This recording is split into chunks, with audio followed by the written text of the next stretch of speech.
You know, I didn't ever know the Sisters of St. Joseph when I was younger because I went to a grammar school that had different sisters. When I got to high school in Santa Ana, I met the Sisters of St. Joseph, and I was not thinking about being a sister, but I liked what I saw in them. They were friendly.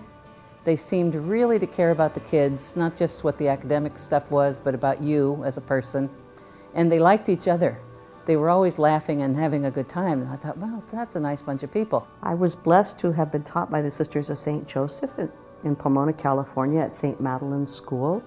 The sisters were amazing women. They were always kind and gentle and caring to all of us. They were particularly caring and kind to my family.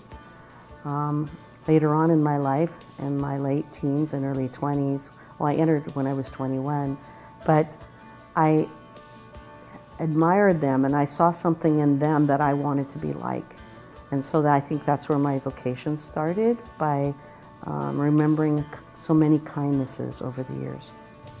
When I was very young, my mother used to go to Oklahoma, where she grew up, and she visited her girlfriend who was a Mercy sister.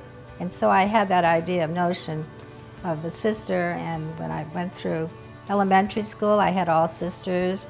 And when I went to Mater Dei High School, I met our CSJ sisters, and I fell in love with them because of their joyful spirit. My mother was very welcome to whatever I do. And I told her, I said, Mom, I'm going to enter the Sisters of St. Joseph. And she says, oh, I'm so glad. And I said, well, Mom, the sisters that I was going to enter were there. She says, I knew they were, dear, but I only knew them in the parlor. But she knew our sisters around the grounds talking to people. And she said, they're so family-like. I believe in call, and it's a matter of call. I mean, I was called to be the Sister of St. Joseph. I felt like a vocation calling, then I looked for the community, then someone just told me to check with the Sisters of St. Joseph. So I just came with the Sisters of St. Joseph with any idea about it.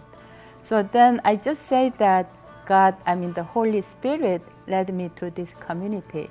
But as the time went by, I felt like I'm very fit into this community because I have my own character, and this community has the character, like a charism.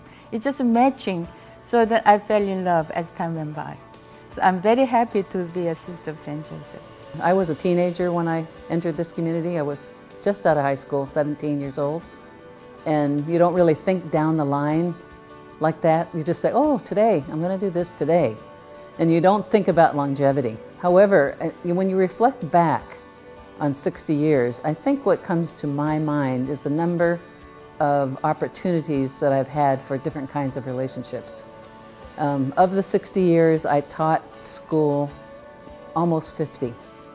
And you get to meet a ton of people, and you meet a lot of families, all different, and you meet a lot of kids. And I think that even though I've worked in healthcare, I was a private eye for a little bit, I've done a number of things. It's the relationships that you make that you live through. The creating of relationships, identifying good in kids, and then watching them grow up has been the gift over 60 years. A highlight for me is the times when we've been able to do the sister stories. I have a colleague who is a professional playwright, and we bring together actors and writers, professional actors and writers who meet the sisters and interview them and then develop dramatized narratives. And that's been really a highlight because there are so many of the sisters who have these fabulous pasts and histories, and we've never heard their stories. My work in the theater department, which again has allowed me to network with artists around the world. Well, I have always been involved in teaching, and I especially love the 4th and 5th graders. You could give them anything to do, and they would do it. And then I also taught in high school, Rosary High School, and I loved teaching those girls. And later on, though, I went into teaching computers because I was inspired by Sister Carmel to learn how to do it. And so that launched me out into over 30 years of teaching computers from K to 8th grade, and then later I moved into adulthood, teaching adults. My favorite memory, I guess, is always that we're always moving toward the more in our times. I just grew up loving to do art. And my mother kept me going, and then I had the opportunity in the congregation to major in art, which was a wonderful thing to do and to have. And of course, after Corita Kent, my way of teaching became much deeper, I would say.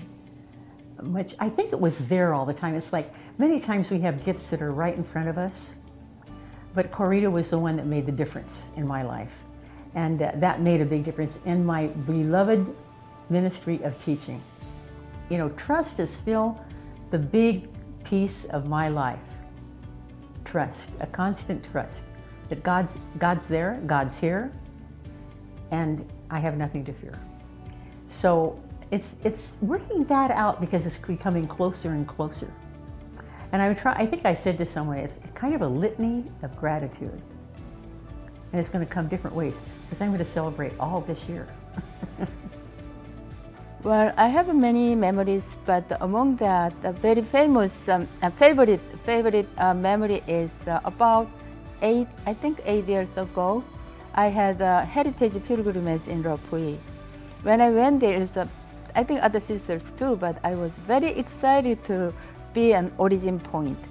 That's the origin place of SistersofSt.Joseph. So I went to the kitchen where it's the beginning of the community, where the 6 women got together to start the community there. It was very exciting, and also expand myself to reach to other sisters in Europe. When I reflect about my 25 years of religious life, that was gift from God, and also much more like a gratitude. Throughout the 25 years, not only the good things there, so some like many things like a glory, the joyful moment, also that the painful moment too. But when I reflect about the painful moment, through the painful moment, I was able to grow. Without that, I cannot grow that. So that when I reflect about my Jubilee years, it is a gratitude. Everything is the grace of God and then gratitude. Well, I hope that we're still able to continue to share our charism with the world. I think it's going to look different. The charism will stay the same, but how it looks and where we'll serve, that's always changed. If you look over the centuries now, since 1650, the sisters have always responded in very different ways. I don't see that being any different. The charism will be there, what we do and how it looks. I'm open to any way that we can do that and share that with the people of God.